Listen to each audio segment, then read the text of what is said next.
Man, my friends did so well. If I start peeing myself, please pretend that nothing's happening. So by my name, you must have already guessed that I'm Indian, and if my haircut, Mumbai represent. And if my haircut didn't give it away, I'm gay. It's really nice to be out of the closet, and I was growing up in Mumbai, so for the longest time I was very much in the closet. And for those of you that don't know, being gay was illegal in India for a really long time. I think some parts of it are still illegal, so I was terrified for the most part. And when my high school teacher asked me, "What do you want to be in life?" I said, "I want to be a monk." And in my mind, it was like, I'm in a game of Uno, and I decided to use all my skip cards at once.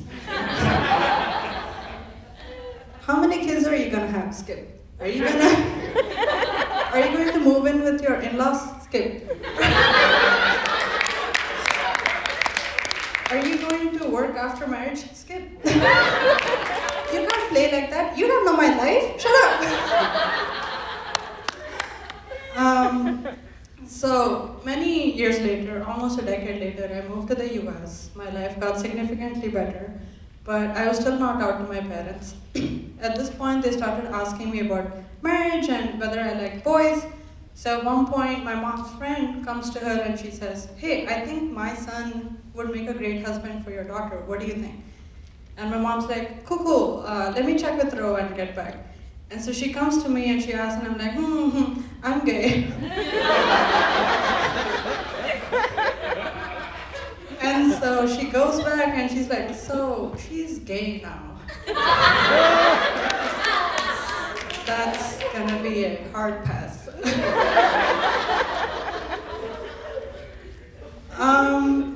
So yeah, since then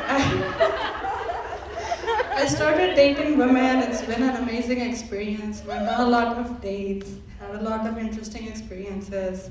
Met my wife on Tinder.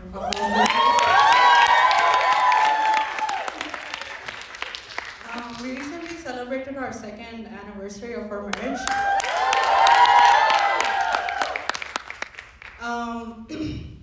Our relationship was sugar, spice, and everything nice until Chemical X came along. And that's a Powerpuff Girls reference, by the way. And Chemical X was COVID. And so it put a ton of pressure on my marriage. And how am I supposed to find mystery and find my partner mysterious when I've been watching a live stream of hers for the last fucking 18 months? And I feel like my thoughts about sex have come full circle. It's starting to feel like a 20-step skincare routine. And going to the grocery store feels fun and spontaneous.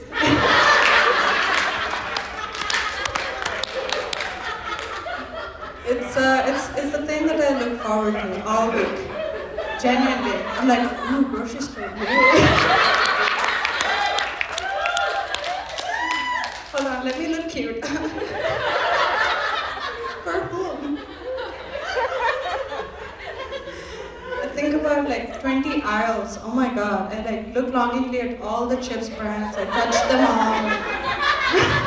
I don't buy any of them because I'm too health conscious. I'm neurotic like that. I have to be healthy.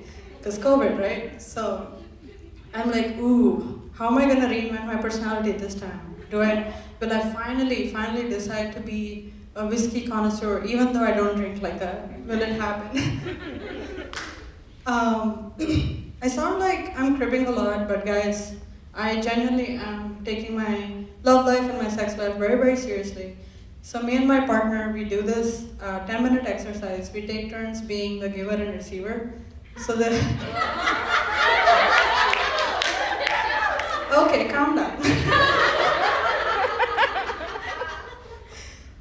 So the receiver has to tell exactly what and how they want to get done, and the giver has to listen. You should try it, it's amazing. And the giver has to listen and like do exactly what the receiver says. So when it was my turn to be receiver, I decided to go for gold, and I'm like, oh yeah, I have this really kinky fantasy, and I've been dying to like play it out. So can you please like come close to me so I can whisper it in your ear? I'm feeling so shy. And she's like coming closer, and I'm like, oh my god, yes, it's happening. So she's like right next to my mouth, and I'm like, can you please take out the fucking trash?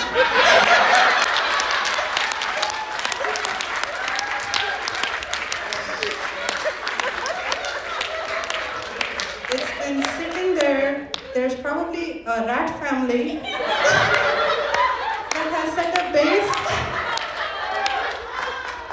I'm trying to work on my anger issues, but you're really pushing it. So I'm talking about like COVID and marriage and like relationship issues and mental health, and like all of this made me realize like how thankful I was that I have a therapist to deal with my shit, and made me realize like how much they must be going through, because they've basically become like the sinkhole for the whole world's problems, right? Like there's a huge demand for them. Everyone has shit on their chest that they want to get out. And so I was genuinely scared for my therapist. I'm like, oh my god, is he gonna be okay, you know? So I know I have my therapist, so I'll be fine. And he mentioned he has his therapist, so he'll be fine. And that person has their person, and so on and so forth. But what happens to that final guy? Who deals with their shit? Do they have to slay their demons alone? It's kind of like the human centipede if you think about it.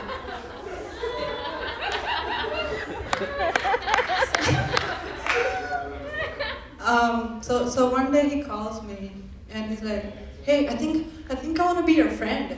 And I was like, whoa, oh my god, it's happening. I think I broke you.